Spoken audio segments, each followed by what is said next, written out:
देशात इंधनाचा तुटवडा नाही, लॉकडाऊनची अफवा पसरवणाऱ्यांवर कारवाई होणार. मुख्यमंत्री फडणवीसांचा इशारा. तर पीएनजीसाठी अटी शिथिल, एलपीजीची आवश्यकता पडणार नाही, फडणवीसांकडून स्पष्ट.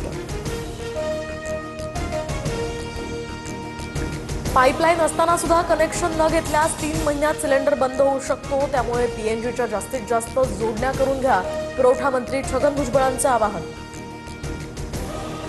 भोंदू खरात हवाला रॅकेट चालवत असल्याची सूत्रांची माहिती. दुबईपर्यंत पैशांची देवाणघेवाण होत असल्याचंही समोर. खरातचे अनेक बडे भक्त आणि अधिकारी मदत करत असल्याचंही उघड. ओळख असणं म्हणजे कृत्यात सहभागी असणं होत नाही. खरातनं महिलांसोबत केलेल्या घृणास्पद कृत्याबाबत माहिती नव्हती, घटनेचा निषेध करतो. खरातला कठोर शिक्षा व्हायलाच हवी. आरोपांवर दीपक केसरकरांचं स्पष्टीकरण. ईशान्येश्वर मंदिर आणि फार्म हाऊसला जागा दिलेले मूळ मालक. TV9 मराठीवर जागेसंदर्भात आमची फसवणूक झाली, आमची जागा आम्हाला परत द्या, माळी बंधूंची मागणी.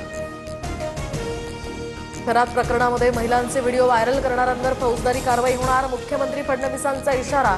तर पोलिसांनीच हे व्हिडिओ व्हायरल केले असावेत, अंबादास दानवेंचा दावा.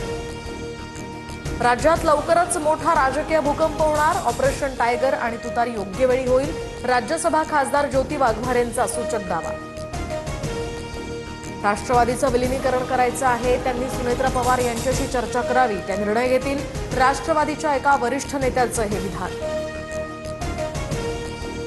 मधील सामन्यापूर्वी एक भावनिक क्षण. मागीलच्या वर्षी चेंगराचेंगरीमध्ये मृत्युमुखी पडलेल्या आरसीबीच्या 11 चाहत्यांना श्रद्धांजली अर्पण. दुर्दैवी घटनेमध्ये जीव गमावलेल्या चाहत्यांच्या स्मरणार्थ स्टेडियममधील 11 जागा प्रतिकात्मकरित्या रिकाम्या.